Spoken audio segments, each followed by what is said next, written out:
उत्तर प्रदेश। नेपाल के प्रधानमंत्री शेर बहादुर देउबा और उनकी पत्नी ने वाराणसी के काल भैरव मंदिर में दर्शन किए। इस दौरान उत्तर प्रदेश के मुख्यमंत्री योगी आदित्यनाथ भी मौजूद थे।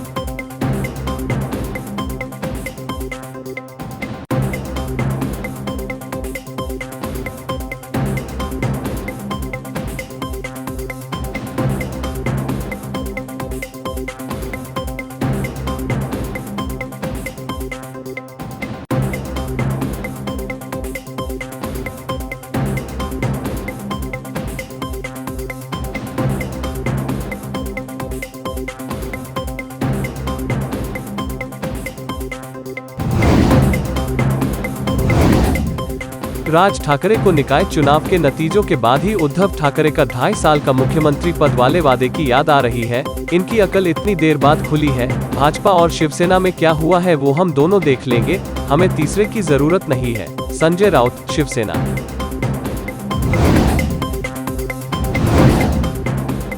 पंजाब। पूर्व सीएम चरणजीत चन्नी के भतीजे के खिलाफ चार्जशीट दायर, ईडी ने की कार्रवाई।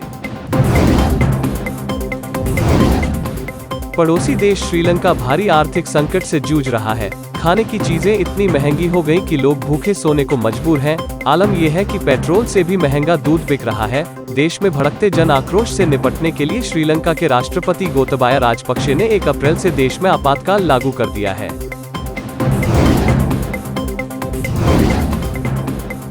रक्षा मंत्री राजनाथ सिंह ने हैदराबाद में चेतक हेलीकॉप्टरों के स्वर्ण जयंती समारोह में भाग लिया। वो चेतक हेलीकॉप्टर की प्रशंसा करते हुए कहा कि यह 60 साल के शामिल होने के बाद भी फ्रंटलाइन प्लेटफॉर्म पर है। पंजाब। किसान मजदूर संघर्ष समिति के तत्वावधान में किसानों ने टोल किराया बढ़ाने के लिए भारतीय राष्ट्रीय राजमार्ग प्राधिकरण के खिलाफ अमृतसर के मनावाला में एक टोल प्लाजा पर विरोध प्रदर्शन किया। छत्तीसगढ़। रायगढ़ कोर्ट ने शनिवार 2 अप्रैल को बीजेपी नेता और पूर्व विधायक अनूप साई को 2016 में एक महिला और उसकी 14 साल की बेटी के दोहरे हत्याकांड के मामले में उम्र कैद की सजा सुनाई। विश्व स्वास्थ्य संगठन ने शनिवार को कहा कि उसने भारत बायोटेक द्वारा निर्मित कोविड-19 वैक्सीन कोवैक्सीन की संयुक्त राष्ट्र एजेंसियों के माध्यम से आपूर्ति को निलंबित कर दिया है, ताकि निर्माता सुविधाओं को अपग्रेड करने और निरीक्षण में पाई गई खामियां दूर कर सके।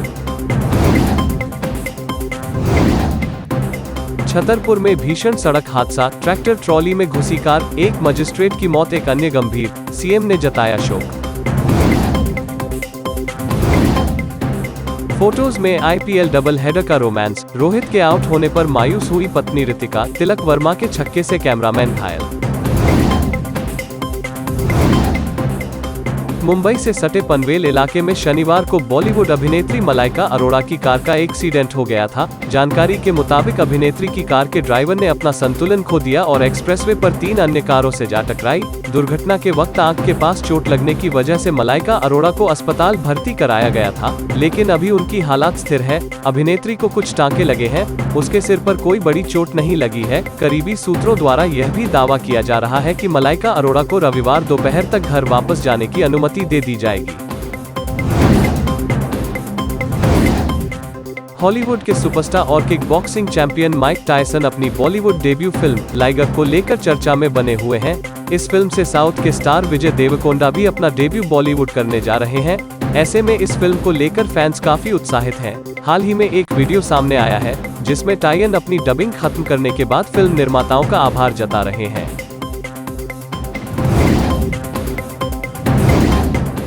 एक रिपोर्ट के मुताबिक रणबीर कपूर और आलिया भट्ट अप्रैल में शादी करेंगे। इस बारे में दोनों के करीबी सूत्रों ने यह खुलासा किया। शनिवार को एक लाइव सवाल जवाब सत्र में बोलते हुए इमरान खान ने कहा, बिल्कुल चिंता न करें, एक कप्तान के पास हमेशा एक योजना होती है। इस बार मेरे पास 1 से अधिक योजनाएं हैं। हम कल जीतेंगे, मैं उन्हें असेंबली में हरा दूंगा। यूक्रेन रूस युद्ध। यूक्रेन और रूसी सैनिकों के बीच जंग जारी है।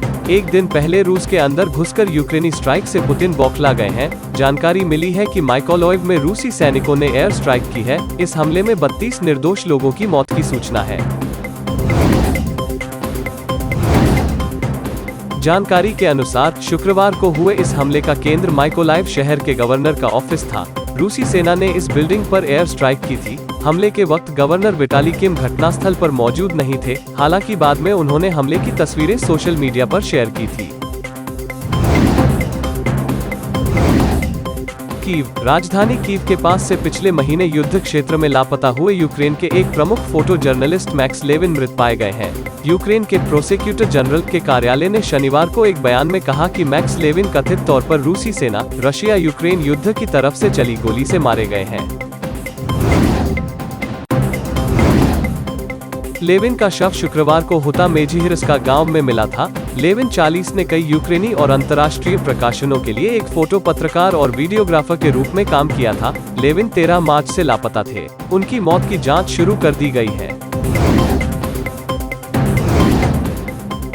1 अप्रैल को मिले उनके शव पर 2 गोलियों के निशान पाए गए हैं। संस्था रिपोर्टर्स विदाउट बॉर्डर्स ने बताया है कि लेविन के पास कोई हथियार नहीं था। उन्होंने प्रेस जैकेट पहन रखी थी। रूस और यूक्रेन युद्ध को अब 38 दिन हो चुके हैं। मॉस्को की कार्रवाई ने यूक्रेन को पूरी तरह से बर्बाद कर दिया है।